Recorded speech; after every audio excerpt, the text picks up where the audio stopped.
Bethesda, Maryland, a wealthy suburb outside Washington, D.C., where clean sidewalks, manicured trees, and polished storefronts made people feel almost untouchable. Among them was one store that symbolized a lifestyle, Lululemon. Athleisure, yoga mats, confidence. Nothing dangerous ever happened here, or so everyone thought. Just after 8 a.m. on March 12, 2011, the manager of the Lululemon store arrived to start her day. She expected the same routine: unlock, tidy up, greet customers. But when she approached the glass storefront, something was wrong. The door wasn't just unlocked, it was slightly open. Inside, the lights were off. There were no employees visible, no music playing, just a still, breathless silence. She stepped inside and suddenly felt her heart begin to race. Clothing racks leaned awkwardly. Tables were scattered, merchandise strewn across the floor. The air felt unsettling, as though the walls themselves had been disturbed by something terrible. Within seconds, she saw a shadow form on the floor in the back room. She froze, afraid to move closer. Trembling, she stepped backwards out into the daylight and called the police. Officers arrived quickly. The back hallway was worse than the sales floor. It looked like chaos had taken over. Overturned shelves, smeared footprints, items flung aside. They found an employee, alive, barely conscious, curled up on the ground, bruised, her wrists loosely bound. She whispered that two masked men had broken into the store the night before, that they had fought her and her co-worker, terrorizing them through the night. But what struck investigators immediately was her calm, almost detached tone, as if she were explaining what she'd watched happen, not what she'd lived through. Near her, they found the second employee, 30-year-old Jana Murray. She was face down, unmoving, surrounded by the remains of a violent struggle. The scene was disturbing but strangely controlled. Jana hadn't made it out alive. The surviving employee, Brittany Norwood, said she and Jana had closed the store just before 10 p.m. They'd gone their separate ways, but Brittany suddenly realized she'd left her wallet inside. She called Jana, who kindly returned to unlock the door. According to Brittany, that was when two masked strangers slipped in behind them, men dressed in black, men who assaulted them, then tore through the store, leaving horror behind. The story was immediately explosive. Bethesda wasn't a place where random criminals wandered into boutique retail shops at night. This was a place where people jogged along sidewalks after dark, a place where neighbors left their doors unlocked. Now, reporters crowded the street, filming the storefront, describing a brutal attack in a city that prided itself on being untouchable. Investigators took Brittany to the hospital. She repeated her story through tears, the terror, the chaos, Jana begging for help. She said the men had left her alive. Barely. Police believed her. It seemed impossible she could have survived such an ordeal unless they meant to leave someone behind, to tell the story. Meanwhile, investigators examined the store. Footprints tracked across the floor. Scattered items. A locked front door. Jana's car was missing. It was later found several blocks away, parked in a residential neighborhood. The keys remained inside. Detectives began piecing together a timeline. There were no security cameras inside the store. No surviving witnesses besides Brittany. The attackers had come and gone without being seen, or so it seemed. But the longer investigators examined the scene, the more the details began to feel off. There were footprints, many of them, tracing a path through the store. They were size 12. Over and over, the same pattern. Too many prints to represent multiple men. Just one man? One person? Possibly two? They weren't sure. But for all the chaos, for all the supposed violence and threats, almost nothing of value was gone. Wallets full of cash. Expensive electronics. Merchandise. Everything remained. It didn't look like a robbery. It looked like rage. Or theater. Meanwhile, people mourned Jana Murray. She wasn't just an employee. She was beloved, a graduate student at Johns Hopkins, known for infectious energy and a brilliant mind. Her friends said she was the kind of woman who got everyone laughing at parties. Her parents were shattered. Their daughter had been a block away from a bustling nightlife district where people filled the sidewalks. So close to so many, yet utterly alone. As detectives re-interviewed Brittany, she described the attackers as white men, one taller, one shorter, dressed in black, wearing gloves and masks. She said they called her names, made threats, and argued with each other. She said Jaina tried to fight them but was overwhelmed. Police canvassed the area, talking to anyone who might have noticed suspicious activity. No one reported masked men. No one saw strangers running. The neighborhood was busy that night. Restaurants and bars were full. There should have been some sign of someone, anyone, fleeing, but there was nothing. Then, a clue. The Apple store next door had security cameras. The camera pointed at the Lululemon entrance, recording the sidewalk outside. Investigators pulled the footage and watched. In the hours Brittany described, when two violent men supposedly escaped, there was no sign of anyone leaving the Lululemon store. No black-clad intruders. No running figures. Just stillness, except they did see something. A man entered the store shortly before closing to look around, then left peacefully. Not long after, around the time Brittany said the attack happened, two women approached the store. They tried the door, found it locked, and left. Everything remained quiet. If mass killers had gone in or out, the camera would have seen them. Yet Brittany insisted she remembered everything. The struggle, the screams, the two men slamming them around, threatening them, turning the entire store into a battlefield. She winced when she spoke, wincing at injuries she said were inflicted during the attack. Minor cuts, light bruises, nothing that matched the chaos around her. Another discrepancy, the footprints. Investigators found only one shoe size across the floor, size 12. They checked the inventory. A pair of size 12s was missing from the store racks. Had the attackers worn the stolen shoes inside, then left barefoot? That seemed absurd. Why would they use shoes from the store rather than their own? Detectives grew uneasy. Something about the crime was wrong. Too messy, too staged, too conscious. The surviving victim's story began to seem polished, almost rehearsed. A final detail tightened the knot around their suspicion. Brittany and Jaina had argued earlier that day. A small conflict, a minor issue, but it was enough to shift the investigation, because it hinted at motive. And then came the cliff drop moment. Investigators found a set of footprints that led one direction, but not back. The prints showed movement through the store toward the crime scene, but no returning prints, as if the person who made them never left the scene at all, or never needed to. With every new detail, the narrative Brittany told, the story of two masked men, began to crack, and then came the discovery that would change everything. Tucked under a shelf near where Jaina lay, police found a key piece of evidence, something that didn't fit the story they'd been told, something that threatened to expose a truth far darker and far closer than anyone imagined.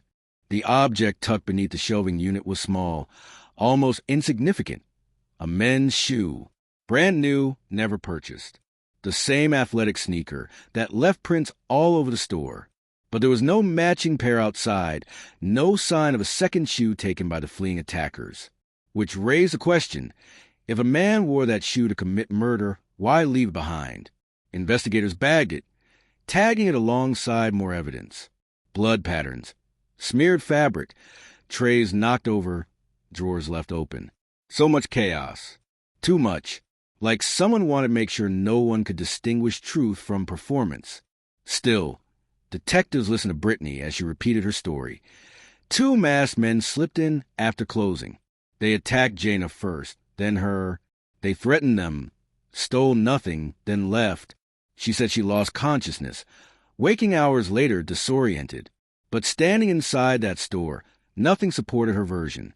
No signs of forced entry. No missing valuables. No outside footprints leading away. Only the back hallway. Silent, littered with scattered merchandise. Detectives returned to Brittany's hospital bedside. She lay swaddled in blankets, her expression soft and exhausted. She looked fragile enough to gain sympathy from anyone who sat near. One detective asked her to walk through the events again. Slowly, carefully. She did, with just enough detail to sound genuine. But there were strange pauses, as though she were choosing words instead of remembering them. Later, two detectives met privately. Each had come to the same quiet dread. The scene looked staged. They pulled phone records from both Brittany and Jana. Multiple outgoing calls between the two from the night of the event.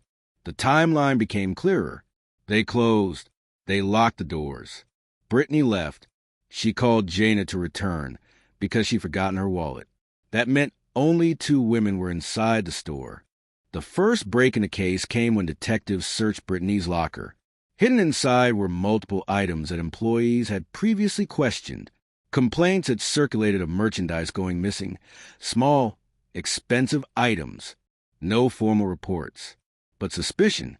Now, missing inventory and Brittany's hurried departure, that night pointed towards something darker than robbery. Detectives began to wonder if Brittany had been confronted by Jana about theft. Maybe there had been an argument. Maybe tempers flared. Could the violence be personal? While investigators continued their work inside Lululemon, the public narrative spun out of control. People believed the tale of two masked men attacking two innocent women. Fear spread. Shoppers stayed home. Stores closed early. Rumors swirled that violent criminals were stalking wealthy neighborhoods. Parents kept their children inside. Local news aired segment after segment. But beneath the panic, detectives quietly dismantled the story piece by piece. They reviewed Brittany's injuries. The doctor's report listed only superficial wounds, shallow scratches, small bruises. They didn't match the chaos described. Jana's trauma was extensive, far more severe. How had one woman suffered greatly while the other walked away with barely more than scrapes? It made no sense. When detectives asked Brittany if she remembered the attackers saying anything, their voices, accents, or phrases, her details changed with each retelling. Sometimes they shouted. Sometimes they whispered. Sometimes there were two men. Other times, three. There was no consistency. Days later, the crime lab finished analyzing the footprints. The pattern of the size 12 shoe crisscrossed the store, concentrated around Jana's body and the hallway. But in multiple areas, smaller footprints existed beneath them, as if layered on top. Someone wearing smaller shoes had stepped first, and then gone back with the size 12 shoes over their path, as though someone staged a chase. The size 12 sneakers were traced back to the store's inventory. Brand new, no signs they'd ever been worn before that night. Investigators looked again at the surviving victim.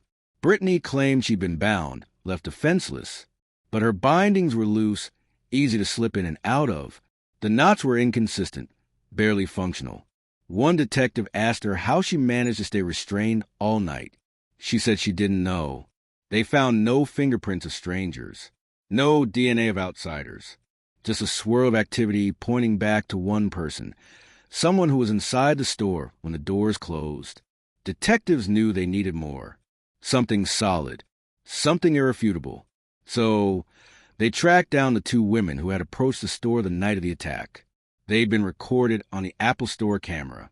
When interviewed, both said they heard something unusual inside. Faint voices, maybe arguing. They thought employees were closing up. The door was locked. They left. This detail rattled investigators. If the attackers were inside, when those women stood outside, why didn't they panic? Why not flee? Why stay inside, knowing witnesses might see them? Unless there were no attackers. Just two employees. No one else. Finally, detectives turned their attention to Jana's car, found parked in a residential area. The driver's seat was pushed far forward, as if someone shorter than Jana had driven it. Brittany was several inches shorter. The car wasn't where the attackers would have abandoned it. It was placed intentionally near a private driveway, as if someone wanted to hide it in plain sight, but didn't know how to blend in. Investigators confronted Brittany with the discrepancies. Her gaze shifted. She pulled her arms around herself as though shrinking into her own story. When questioned about the car, she said she didn't remember. She claimed her memory blurred after the assault, but one detective noticed her pulse quicken when confronted, a tremor in her hands. Her eyes darted, not confusion, but fear. They left the room certain she wasn't telling the truth. While the city spiraled in fear, detectives pored over a newly discovered piece of evidence, a tool inside the store that appeared to have been handled extensively. It didn't belong to inventory. It belonged to the store, more specifically to the employees. If that tool was used during the struggle, it didn't come from outside. It came from their workplace. There were no signs of external weapons. Everything used had been taken from the store itself. The case was unraveling. This was no random break-in. Meanwhile, news outlets continued to sensationalize the masked intruder theory. But quietly, behind closed doors, detectives were now convinced the answer was far closer. Then came the testimony that pushed the case over the edge. One of Jana's co-workers told detectives there had been friction between Jana and Brittany earlier that week. Small things, missing inventory, suspicion, conversations about honesty. Retail culture is strange. Friendships built in stockrooms can crumble over small betrayals. And sometimes those betrayals fester. On the night of the murder, according to Brittany's story, she called Jana to help her get her wallet. But phone records didn't lie. The conversations lasted longer than Brittany admitted. Tension simmered. Another fact sent chills through the investigative team. Jana had called a supervisor after returning to the store. That call suggested a problem, a confrontation, something that needed managerial guidance. Moments later, everything went silent. Detectives re-entered the Lululemon store. They walked the hall again, past the footprints, past the shelves, into the room where Jana had been found. Slowly, they began reconstructing the scene, moment by moment, movement by movement, building the story backward. They concluded that only one person walked the store that night, only one person staged the scene, and only one person walked out alive. The sole witness, the sole survivor, Brittany Norwood. Before they could confront her, they sent one last team to search her belongings again. Carefully, methodically, knowing that somewhere the truth waited. That's when they found it. Inside her bag, buried beneath folded clothing, was something small yet unmistakably damning. Something that did not belong to her. Something taken from Jana's belongings. An item that proved Brittany wasn't a victim. But something far, far darker. It was a single key ring, Jana Murray's car keys, found buried deep in Brittany Norwood's bag, folded beneath layers of clothing, hidden like a final secret. There was no innocent explanation. Brittany had told investigators that the masked intruders took Jana's car and abandoned it, but the keys had never left her possession. Detectives stared at the small bundle of metal, realizing it was a missing thread. Proof that the surviving employee wasn't just a witness.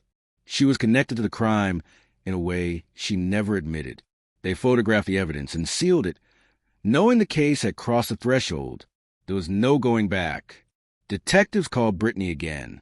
This time, the tone was not gentle. They no longer saw a frightened survivor. They saw a suspect. She sat across from them, hands folded, her voice soft and measured. The detectives placed the keys on the table. For the first time, her face broke, just for a second. Shock, fear, or acceptance. The detectives weren't sure, but the mask slipped. They explained that the keys had been found among her things, contradicting her story entirely. She shook her head, insisting she didn't know how they got there.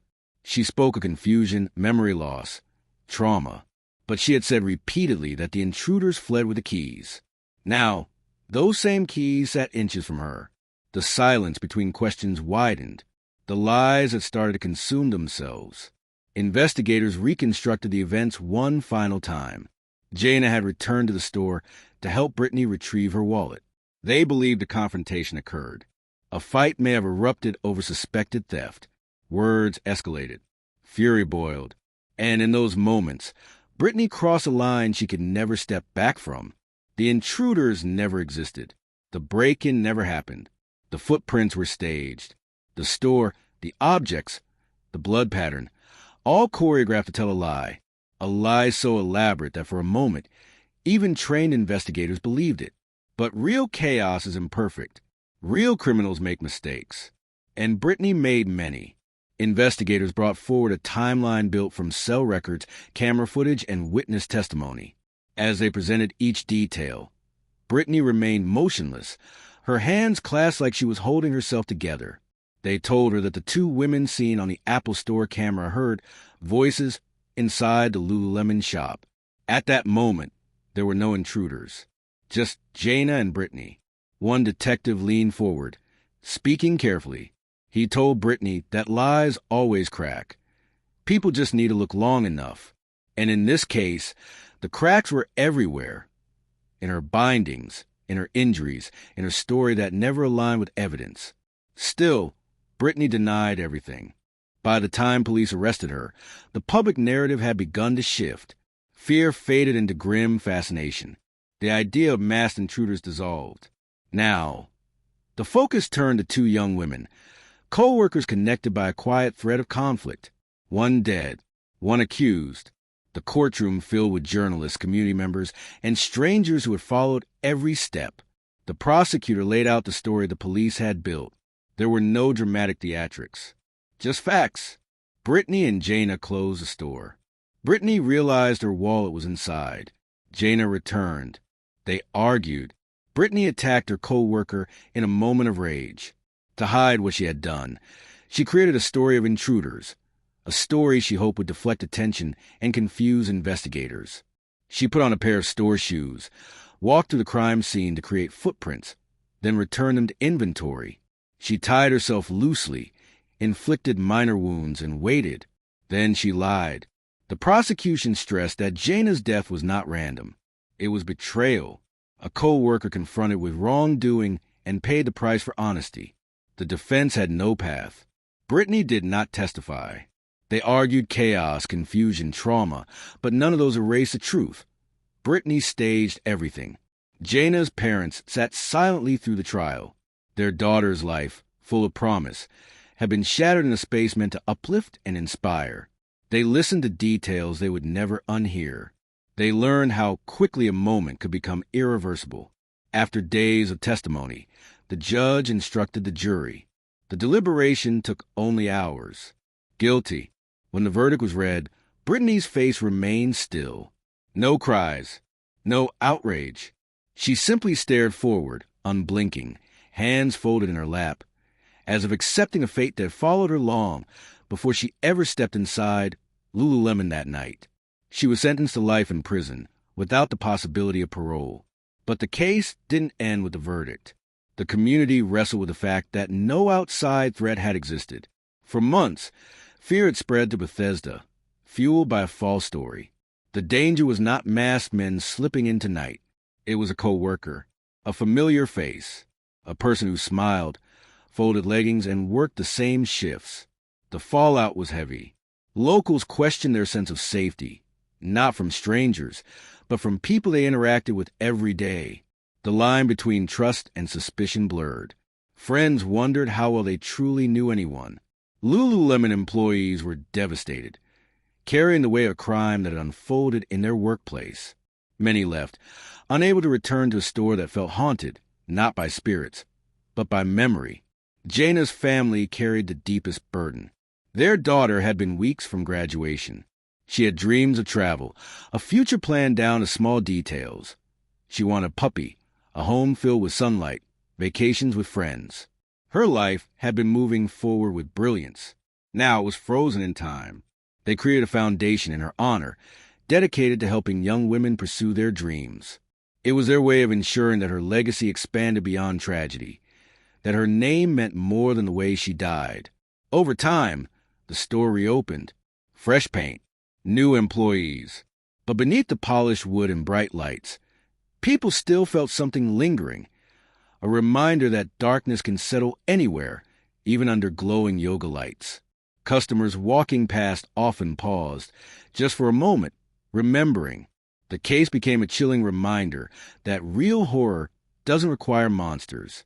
Sometimes it comes from a quiet shadow standing beside you. In the years that followed, documentaries retold the case, trying to piece together motive. Why? How did a small argument unravel into something so devastating? Was it panic? Pride? Desperation? The truth died inside that store. Only two people knew exactly what happened. One didn't survive. The other would never speak honestly about it. To this day, the Lululemon murder stands as one of the most disturbing crimes in suburban America. Not because of mystery, but because of clarity. There are no unknown killers, no hidden strangers, no dark figures in alleyways, just a moment of fury, a decision that can never be undone. If this story made your pulse race, stay close. There are darker truths waiting just around the corner, and the next one might be even closer to home.